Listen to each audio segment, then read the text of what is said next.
Demain, 9 août, comme chaque année, le Gabon va célébrer la journée nationale du drapeau. Mais avant, allons voir comment la ville de Libreville arbore les couleurs pour accueillir l'événement. C'est un constat de Lionel Mboutsoupissam et Cédric Zendo.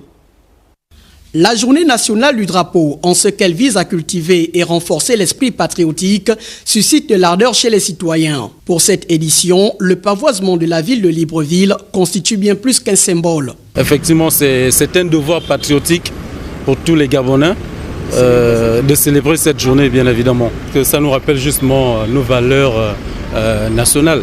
Il faut reconnaître que depuis que le CTRI a pris le pouvoir, avec ce coup de libération, la majorité des Gabonais sont en train de se réapproprier nos valeurs. Et justement, c'est un jour unique et je dirais très particulier qui nous rappelle justement notre appartenance, le vert, jaune, bleu. Et c'est quelque chose qu'on n'avait plus connu. Ça ne fait pas bien de voir que le drapeau gabonais traîne au sol, piétiné, déchiré et même délavé. Il faut de temps en temps changer et renouveler en fait. Ça a vraiment fait revivre le Gabonais.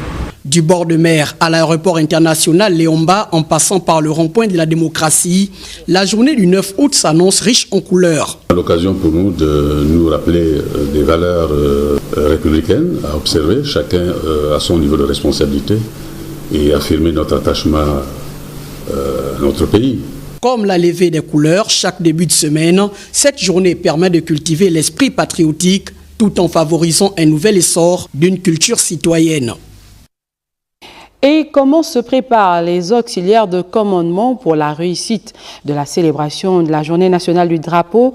Élément de réponse avec Doris Krozkoulou et Richard Mobiwa. À l'instar des ambassades, des administrations publiques, le drapeau gabonais vert, jaune et bleu flotte ici dans les cours des chefferies, signe de l'autorité qu'ils incarnent en qualité d'auxiliaires municipaux. Le drapeau, c'est l'emblème national, c'est-à-dire ça représente la mère patrie. Donc nous, en tant qu'auxiliaires de l'administration, nous avons le devoir d'avoir un drapeau. Ceci afin que n'importe qui, quand ils arrivent, ils savent que nous sommes d'abord dans l'administration du territoire gabonais. Quelques mois après l'application de la mesure des autorités de la transition relative à la levée et descente des couleurs, les chefs de quartier formulent le vœu le plus ardent d'une dotation de ce symbole de la République. Tous les 6 mois, on changeait les drapeaux. Mais actuellement, on ne reçoit plus de drapeaux. Il y a même encore, depuis 2014, que le chef de quartier est obligé lui-même de confectionner un drapeau. Dans les jours à venir, je vais rassembler les membres de mon bureau, les assesseurs et les secrétaires. Comme ça, on va instaurer que tout le vendredi, on va descendre le drapeau et le lundi, on le monte. Instaurée il y a plus d'une décennie, la journée nationale du drapeau a toujours été célébrée chaque 9 août de l'année. L'arrivée du CTRI reste en n'en point douter une source de motivation pour ses représentants de l'administration décentralisée.